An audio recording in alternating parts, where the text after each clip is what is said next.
mechanism of hormone action. Before going to the actual mechanisms of hormone action, you should know some basics. You know, there are three types of hormones, right? One is peptide hormone. So this is the peptide hormone. These are the monomers, right? Peptide hormone. And another one is amino acid derived hormone, right? And the third one is steroid hormone. Okay. So you know, peptides are big in size.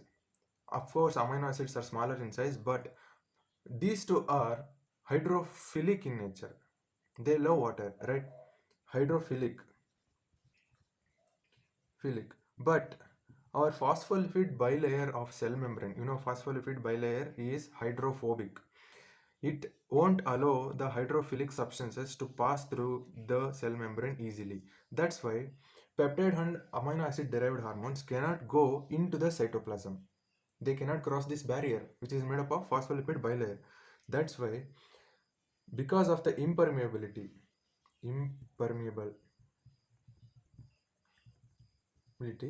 the receptors are placed in a convenient way. Where they are placed? They are placed on the cell membrane so that peptide hormone or amino acid derived hormone can easily bind to those receptors, right? Second, second case, the steroid hormone. You know, steroid hormone is made up of cholesterol derivative.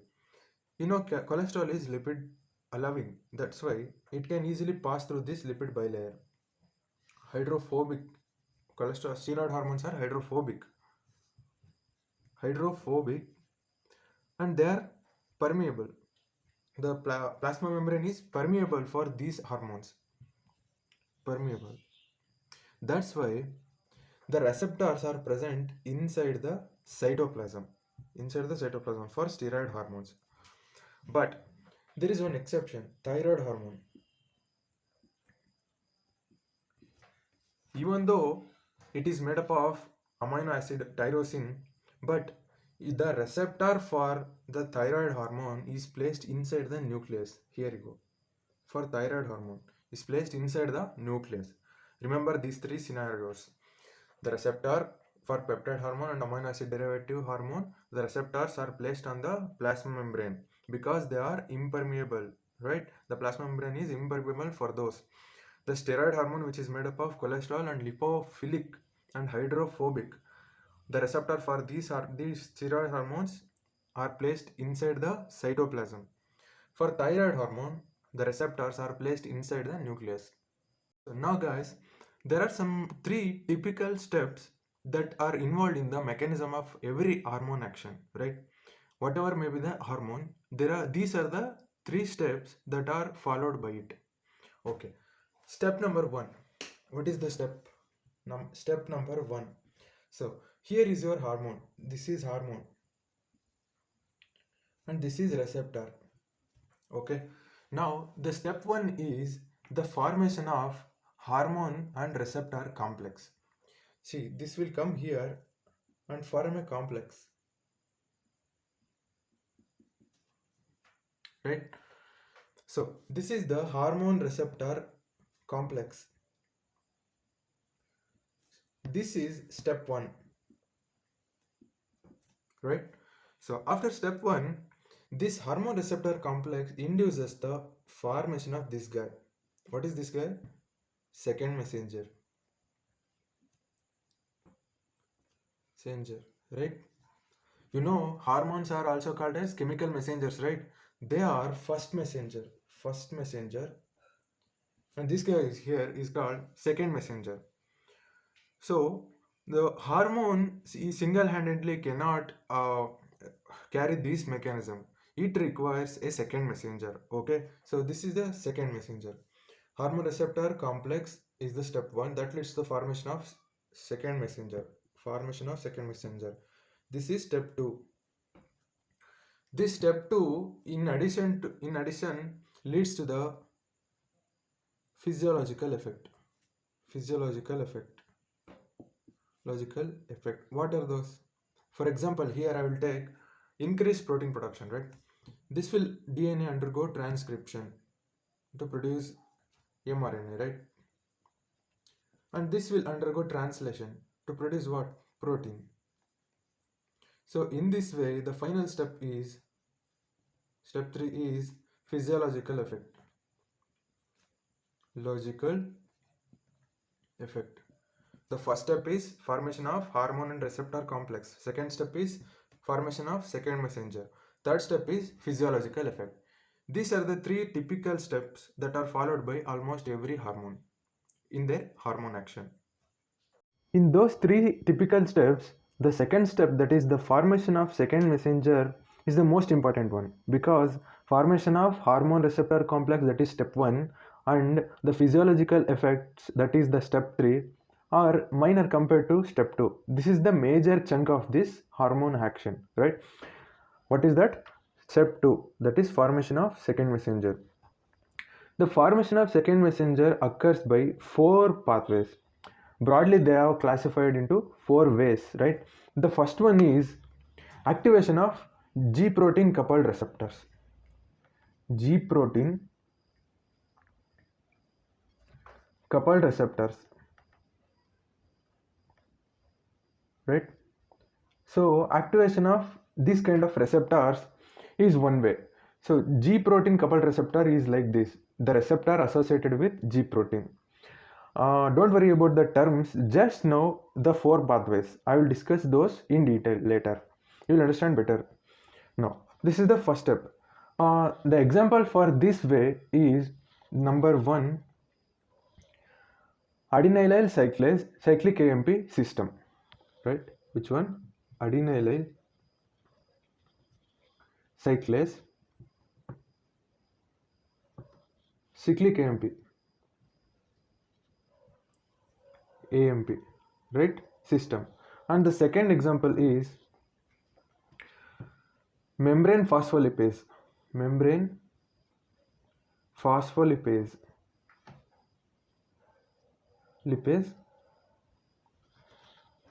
phospholipid pathway system or system. Phospholipid system.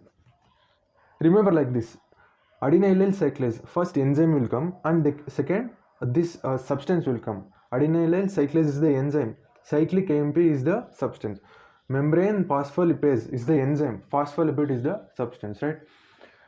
See, these are the 2 examples for the G protein activation pathway, one of the ways of second messenger formation. Next, see this figure. This is the G protein coupled receptor, right? It is the serpentine protein. I will discuss later detailedly. So just know the name, right? So the second way, activation of membrane enzymes or intracellular enzymes. Intracellular. The enzymes may be membranous or they are present inside the cytoplasm. See, this is the receptor. Below the receptor, there is one enzyme like this. This is the example for membrane enzyme. So, intracellular membrane lies in the cytoplasm. This is intracellular enzyme. Activation of these 2 types of enzymes will also lead to the formation of second messenger. So, example for this is, for the membrane enzyme activation example is guanylyl cyclase cyclic GMP system, just similar to adenylyl cyclase cyclic AMP. Guanylyl cyclase enzyme was over cyclic AMP, cyclic GMP, sorry. Please remember, this is GMP, this is AMP. This is AMP is concerned with G protein coupled receptor. GMP is concerned with membrane enzyme activation. Okay, this is the membrane enzyme, guanylyl cyclase cyclic GMP system. This is for membrane enzyme activation example. And for intracellular enzyme activation example is intracellular enzyme JAK-STAT pathway. JAK-STAT. I will discuss later. Okay, don't worry about the terminologies, just know the names. Next, the third way is, this is simple, activation of Simple ion channels. So this is your ion channel, right, in the particular cell. For example, calcium calmodulin system. Calcium calmodulin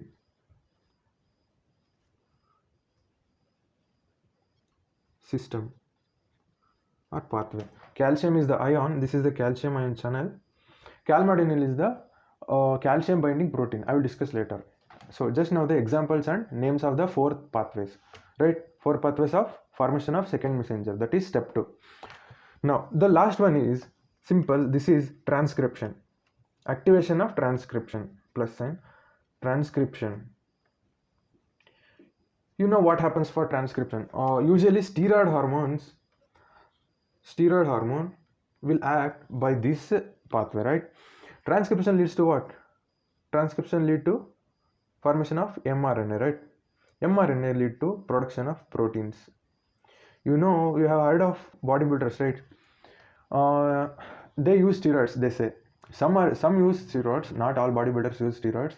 Some use steroids. Why?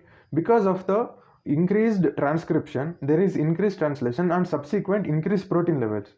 So the bodybuilders do need what? Protein only for the production of muscle proteins, right? So this is the transcription way of production of second messenger. Now these are the four pathways. One is G protein coupled receptor, activation of G protein coupled receptor. Second is membrane activation of membrane enzyme. Example, guanylyl cyclase cyclic GMP pathway, or intracellular enzyme. Example, JAK-STAT pathway. Okay, complete. The third way is activation of ion channels. Example is calcium calmodulin system, right? Next, the final one is activation of transcription. This one is simple. So these are the four pathways by which the second step 2 pathway occurs. Step 2 is what? Formation of second messenger. Now I will discuss the first way of formation of second messenger, that is activation of G protein coupled receptor. In that I have given two examples, right? The first one is adenylyl cyclase cyclic AMP system, and the second one is membrane phospholipase phospholipid system. Firstly, I will discuss the first one, adenylyl cyclase cyclic AMP system. See, before going to the actual system, you should know some basics. The basic is, as I said previously, this system is associated with G protein coupled receptor, right? So what is meant by G protein? G protein. See, here the G is GDP and the protein is the membrane protein. G protein is the membrane protein that is bounded to GDP. Simple definition. This is GDP and this is G protein, right? G protein. So actually, G protein is made up of three subunits: the alpha, beta, and gamma, right? The main is alpha subunit. The alpha subunit is binded to GDP. The alpha subunit has GTP as activity. GTP as activity. What is meant by GTP as activity? Cleavage of GTP into GDP, right? So GTP is the membrane protein that is binded to GDP. Alpha subunit, beta subunit, gamma subunit. Particularly alpha subunit is bounded to GDP, right? Simple. This is the detail of G protein. Now, what is meant by G protein coupled receptor? The name itself has two components, right? G protein and receptor. G protein and receptor. G protein is over. You know the details. Now the receptor. Okay, receptor. Here, see, this is the receptor that is associated with G protein. So what actually the receptor is? See, the receptor is serpentine receptor. What is meant by serpentine? 7-spanned protein, 7 membrane spans, right? So this is the membrane protein. This is the lipid bilayer. This is your lipid bilayer. This receptor spans the membrane 7 times. 1, 2, 3, 4, 5, 6, 7. Okay. That is the meaning of serpentine receptor. Now, G protein coupled receptor. Receptor is over, which is in blue color.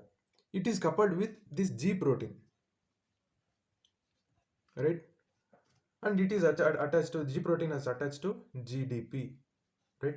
Similarly, alpha, beta, gamma. Okay, so this is the G protein coupled receptor.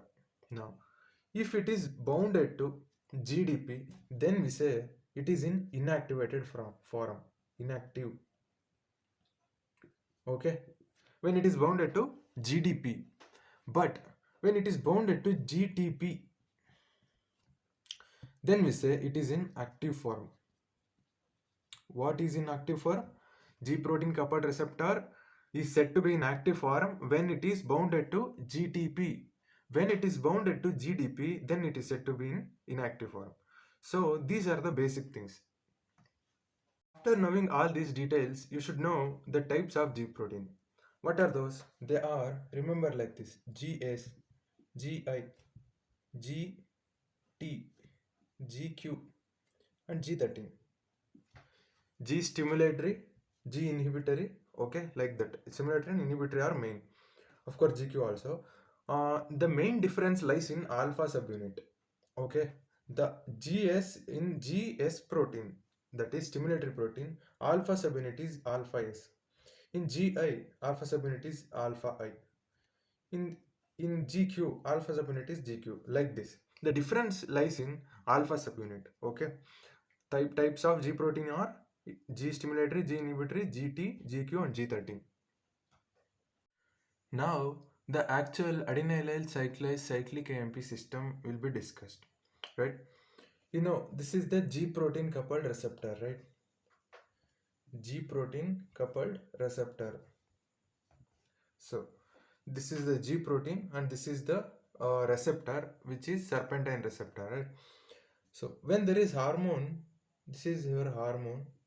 When it binds to this G protein coupled receptor, then it activates this G protein. This G protein may be G stimulatory or G inhibitory, right? Or inhibitory. For the sake of simplicity, I will discuss G stimulatory protein, okay? And it applies to G inhibitory also. The same pathway will occur. You know, in the inactive state, the G protein, especially alpha subunit, is attached to GDP. So when it is activated,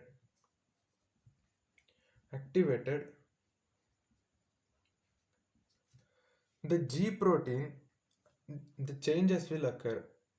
The alpha subunit will detach. Alpha subunit will detach and it is bounded to GTP now. Only if GTP is bounded, alpha subunit will detach and become activated, right? And this alpha subunit in turn activates this big guy. This is the this, as I said previously, this is a serpentine protein, right, which spans membrane 7 times, but this big guy spans membrane 12 times, and this is called adenylyl cyclase enzyme. Adenylyl cyclase enzyme, right? So what is the function if this become activated? What is the function of adenylyl cyclase?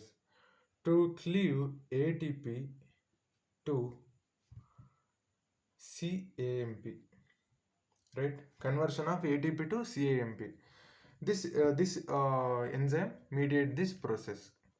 Now, CAMP is produced. CAMP. What is the function of CAMP? Now it is the important component of this pathway. This CAMP activates two processes, right? Number one, it activates PKA. PKA means what? Protein kinase A. Protein kinase enzyme A. The name itself says what will do PKA? Phosphorylation. Kinase means phosphorylation, right? Phosphorylation of proteins and enzymes, right? So basically the PKA has 4 subunits. 1, 2, 3, 4, right? 2 regulatory and 2 catalytic, right? So it is the inactive form. What will do CAMP is it will separate the catalytic components from the regulatory components like this. Catalytic components. Now this is the active form of pKa, right? And this activated form leads to the phosphorylation. Adding phosphate group. Phosphorylation of serine and threonine residue. Threonine. These are amino acids, right? Residues of proteins and enzymes. Proteins and enzymes that are present inside the cell. These phosphorylated proteins are activated.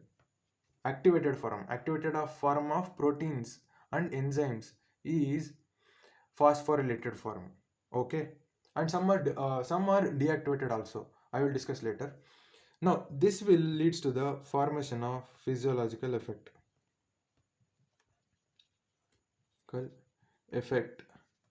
With the help of what? Phosphorylated proteins, right? Proteins and enzymes. Now this is one step. Now the second step is the second way. This CAMP will migrate to nucleus.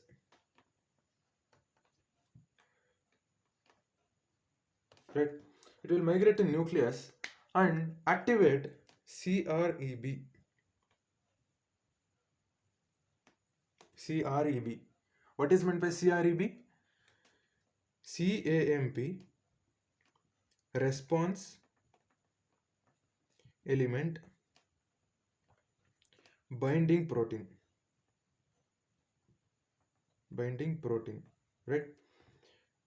This CAMP will activate increased concentration of CAMP in the cytoplasm. Here CAMP is produced by adenylyl cyclase enzyme, right? Increased concentration of CAMP produce two effects. One, activation of pKa. Second, activation of CREB.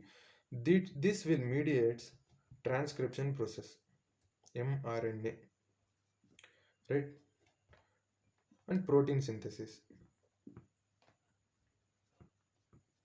So this is the effect of CAMP. Okay. Now, as I said, phosphorylation of serine and threonine of residues of proteins and enzymes. Why phosphorylation is needed? For example, consider glycogen synthase enzyme.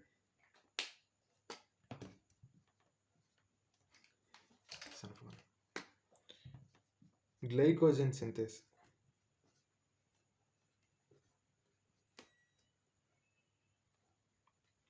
See, remember, glycogen synthase is in inactivated form when it is phosphorylated, right?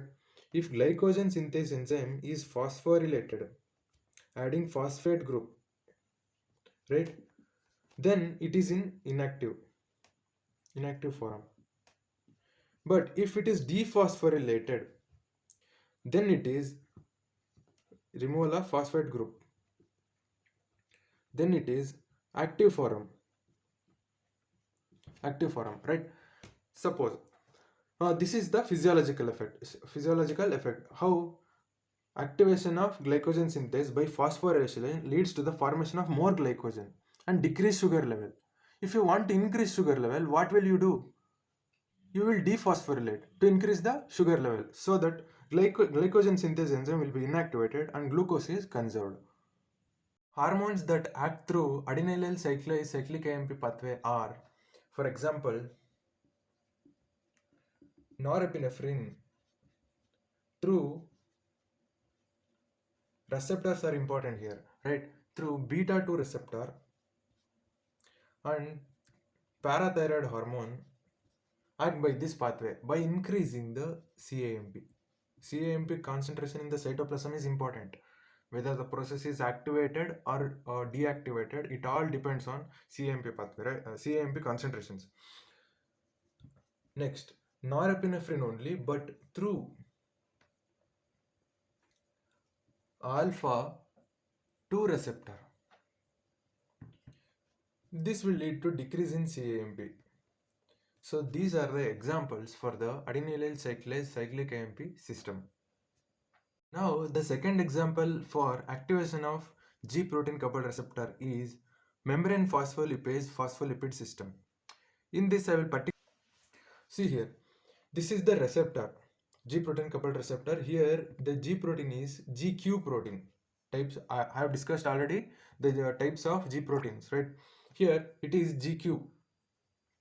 Now, if hormone comes and binds to this receptor,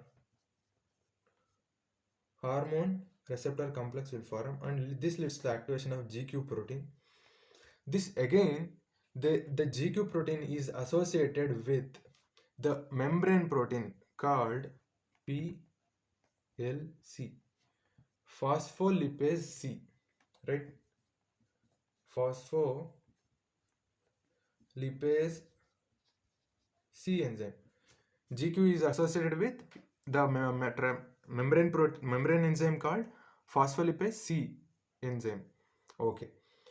Now, the function of PLC is to cleave a substance that is present in the inner leaflet or inner lamina of phospholipid bilayer, and the substance is called PIP2, phosphatidyl inositol biphosphate or bisphosphate. It is phosphatidyl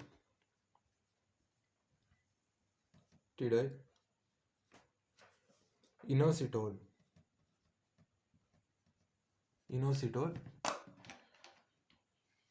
4,5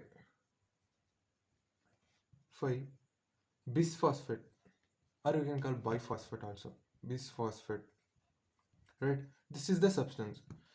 This enzyme phospholipase C, which is a lipase enzyme, will cleave this substance to give two substances.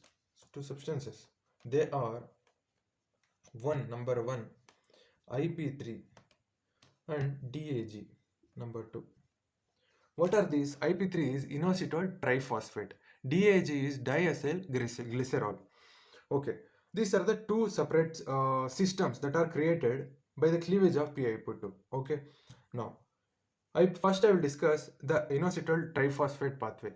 Okay, see here, this inositol triphosphate pathway activates endoplasmic reticulum plus mitochondria to release calcium ions inside the cytoplasm, right? So now what happens is there is increased concentration of calcium ions inside the cytoplasm.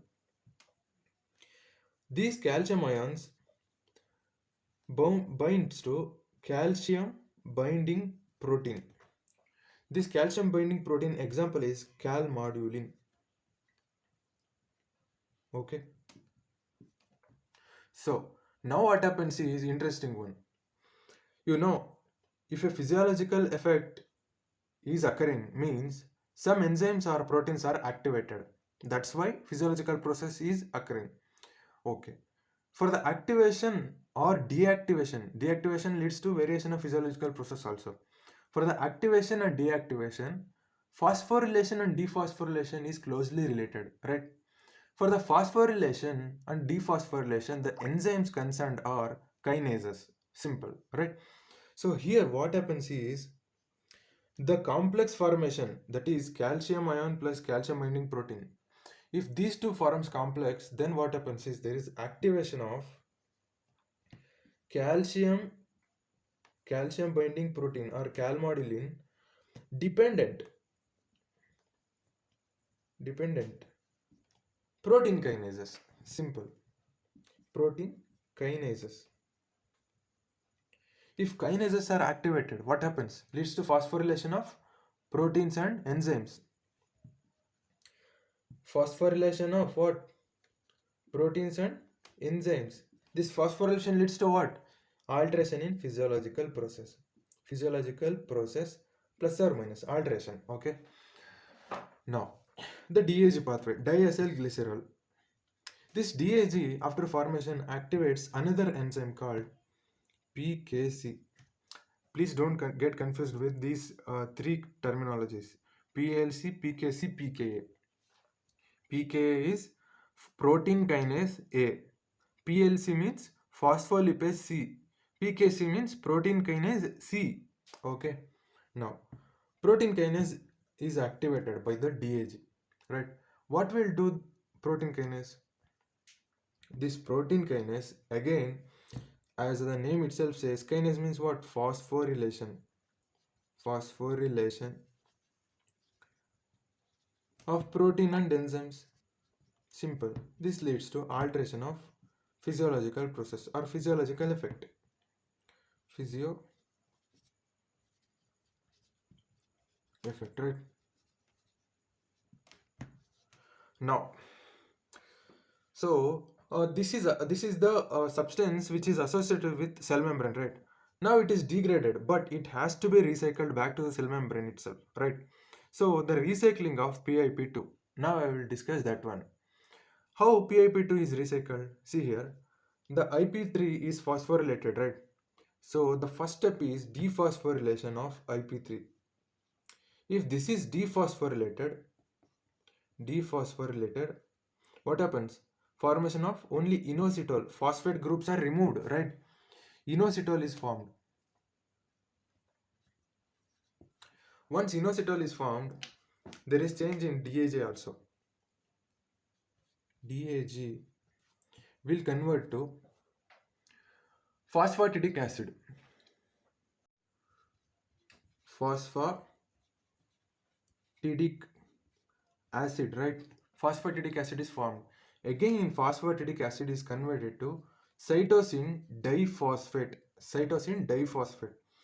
This cytosine diphosphate and inositol combine with each other to form the phosphatidyl inositol. To form what? Phosphatidyl inositol. PAP2. So this is how it is recycled and goes back to its normal position, that is cell membrane. So this is another pathway and it is completed. Activation of G protein coupled receptor is completely discussed here. Two examples are discussed. One, the adenylyl cyclase cyclic AMP pathway. Second, the membrane phospholipase phospholipid system. Right? The hormones that act by this pathway are, first one is norepinephrine via, as I said previously, when it comes to norepinephrine, the receptors are important, right? If norepinephrine acts via alpha 1 receptor, then this is the pathway that actually occurs. If it undergo via alpha 2 receptor, it will lead to decreased CAMP. If it undergoes via beta 2 receptor, then that results in increased CAMP. If it undergoes via alpha 1, this is the pathway that occurs. So second example is ADH, antidiuretic hormone, via V1 receptors. And another example is angiotensin 2 and TRH. These are the hormones for this pathway, right? See, up till now I have covered the one pathway, that is activation of G protein coupled receptor pathway. In that I have discussed the two examples. The first one is adenylyl cyclase cyclic AMP system and the second one is membrane phospholipase phospholipid system.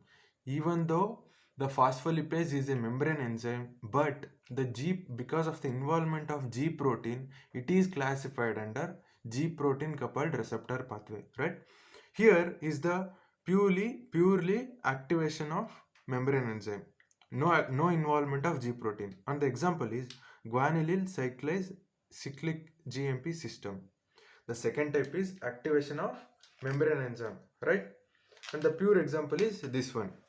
See here, this is the receptor, right?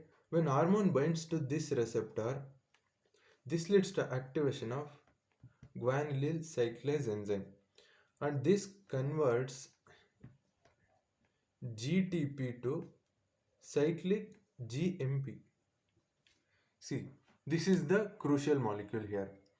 This cyclic GMP may leads to the activation of or opening opening of ion channels. This is one physiological effect. Another physiological effect is this will activate CGMP dependent kinases. Dependent kinases. What will kinases enzymes do? They will phosphorylate the proteins and enzymes, right? This leads to phosphorylation of protein and enzymes, right? So the phosphorylated protein and enzyme leads to physiological effect. Logical effect. As I said previously, some enzymes and proteins are activated by phosphorylation and some protein and enzymes are deactivated by phosphorylation also. Okay, by the alteration of this results in physiological effect, right? Alteration of phosphorylation and dephosphorylation, there is a balance between them, right? So now what are the examples of for this pathway, like hormones? Which are the hormones that will act by this pathway? Example is nitric oxide, atrial natriuretic peptide, and next one is endothelium derived releasing factor. This is a vasodilator. Right? And these are the hormones that act via this pathway, right?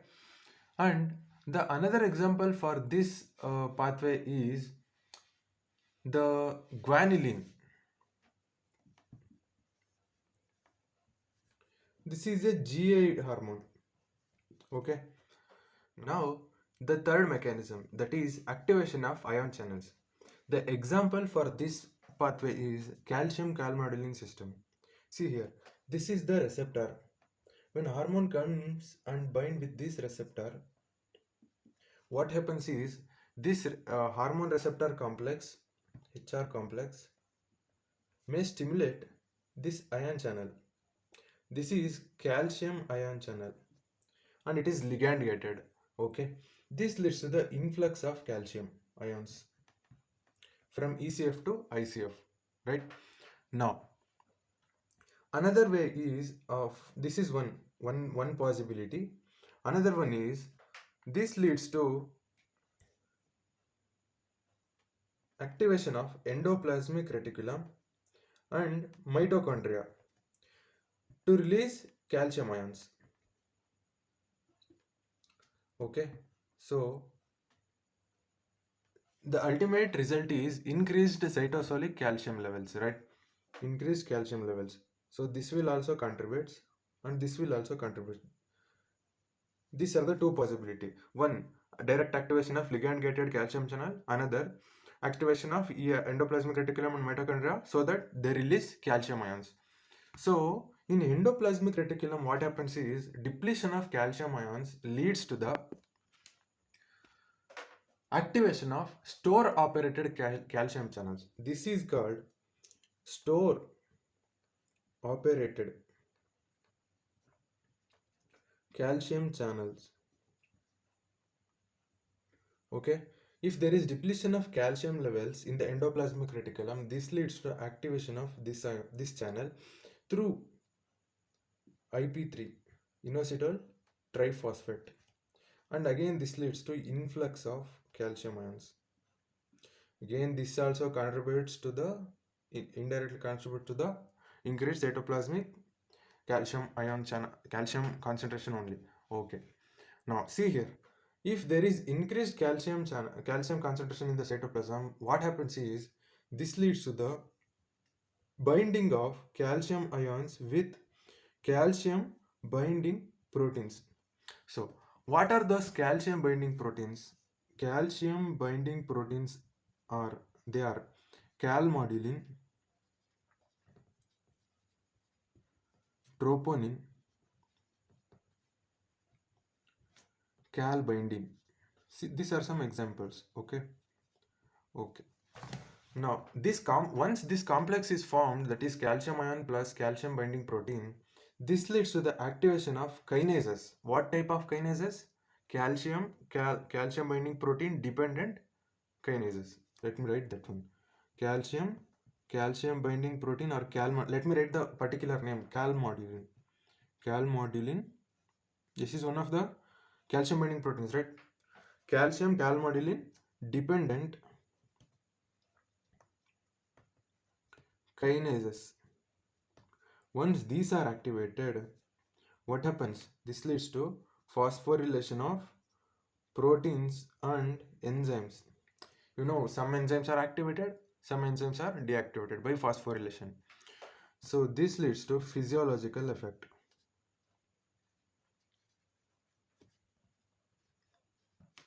Right? So this is the calcium calmodulin binding system. Now see here. What are some enzymes that are dependent on calcium calmodulin complex? They are, let me write those enzymes. They are example of calcium calmodulin dependent kinases. Calcium calmodulin. So example for this I am writing. One is calcium calmodulin dependent myosin light chain kinase. Light chain kinase, right? This is one example. Another examples are similar. They are simple in nomenclature. Calcium calmodulin kinase 1, 2, 3. These are the examples, right? Important one is myosin light chain kinase. So this is the calcium calmodulin system. Now the last pathway is activation of transcription process. Steroid hormones and thyroid hormone act by this pathway. Before going to the actual mechanism, you should know how the steroid receptor is, right? The steroid receptor is a monomeric protein. It's a monomeric protein. Monomeric protein, right? There are no subunits. Don't get confused with these lines. These are not subunits. It has A to E domains. A, B, C, D, E. 5 domains, not 5 subunits. Don't get confused. It is a monomeric but has 5 domains. 5 domains. They are A to E, A, B, C, D, and E. Right? E is the hormone binding site, and C, and particularly in C1 subdomain. C1 subdomain E is the DNA binding site. DNA binding site. E is the hormone binding site. C1 subdomain of C domain is the DNA binding site. Okay. Now see here. The steroid hormone is lipid soluble, right? It is hydrophobic. So suppose this is your steroid hormone, and it can directly pass through the plasma membrane, right, and enter the cytoplasm. Here, see here. As I said, another point is hormone binding site is near to the C terminal of the protein. You know there are N and C terminal of a polypeptide, right? The hormone binding site is close to the C terminal. Remember that one. Okay. The steroid hormone has entered the cytoplasm. Now what happens is this goes and binds to this receptor at what? E site, right? Hormone binding site. Please remember the C subdomain has two zinc fingers. These are two zinc fingers.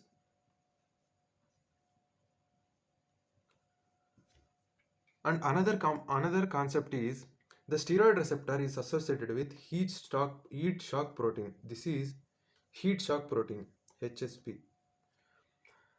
So what happens is the when heat shock protein is bounded to the steroid receptor, then it is said to be inactivated. When hormone goes and binds to the steroid receptor, this heat shock protein will detach. Now only the steroid receptor is there. It will detach and comes out. Now it is said to be activated when heat shock protein is detached from the steroid receptor. This activated steroid receptor in turn activates a component of DNA called hormone response element. This leads to the transcription of mRNA, right? Transcription leads to what? Translation of protein, formation of protein. If the protein concentration increases, what it indicates? Physiological effect. Logical effect, right? So, as I said previously, some bodybuilders take steroids, right? The sole purpose of taking steroids is to increase the muscle mass. Muscle is a protein, right? Muscle protein. To increase the synthesis of muscle protein, some will take the steroids. So, this is the mechanism by which steroid hormones acts on the body. You should remember the steroid receptor speciality. It is associated with heat shock protein and the 5 domains of the steroid receptor, and the hormone binding site is close to the C terminal. So these are the basic things. So this completes the receptor pathway. Please remember the step 2, which is the formation of second messenger, occurs by 4 broad classification pathway, right? So the step 2 is also called as signal transduction pathway. What is that? Signal transduction pathway. Another name, that's it. So I have discussed all 4 mechanisms now. So this completes this video. Thank you one and all. If you like this video, subscribe to my channel for more medical videos.